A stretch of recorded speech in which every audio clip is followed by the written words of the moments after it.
Mr. Speaker, I yield myself such time as I may consume. The gentlewoman from Tennessee is recognized. Thank you, Mr. Speaker. I rise today in support of H.R. 288, the Small Business Broadband Deployment Act. I am glad that the House is taking swift action on this bill, which would protect small Internet service providers from the enhanced disclosure requirements laid out in the 2015 Open Internet Order.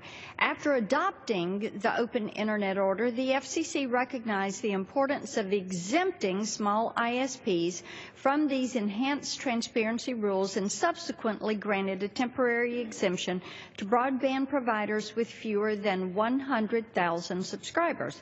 However, the Commission failed to reach an agreement to grant another exemption before the deadline last December, and as a result has left hundreds of our nation's small providers vulnerable to cumbersome rules. FCC Commissioners Pye and O'Reilly have taken action since the exemption expired to reassure our small broadband providers that the rules will not be enforced until the situation has been addressed by the Commission. But Congress should go a step further and provide certainty to our nation's small businesses and pass this bill.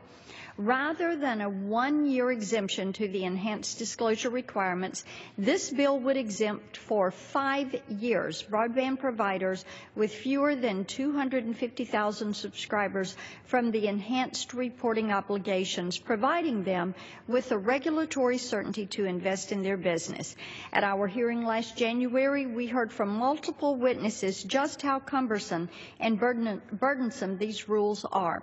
One witness described the difference to be as significant as the need to hire regulatory counsel versus the ability to build another tower to provide service.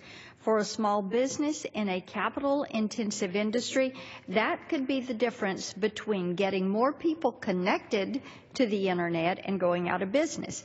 We cannot let our small businesses and hardworking taxpayers be saddled with more onerous rules and the costs that they bring.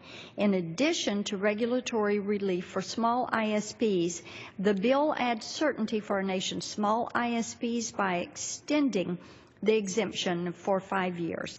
It was disappointing to see the Commission fail to reach an agreement at the end of last year to extend the exemption, and it is why we are here today. Despite overwhelming bipartisan support from Congress and President Obama's Small Business Administration, negotiations fell short and our nation's smallest and most competitive Internet service providers were left to bear the burden.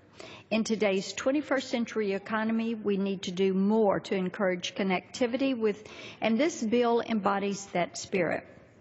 Congress is poised to provide the regulatory certainty small businesses are seeking in order to invest in stronger networks and foster a better consumer experience.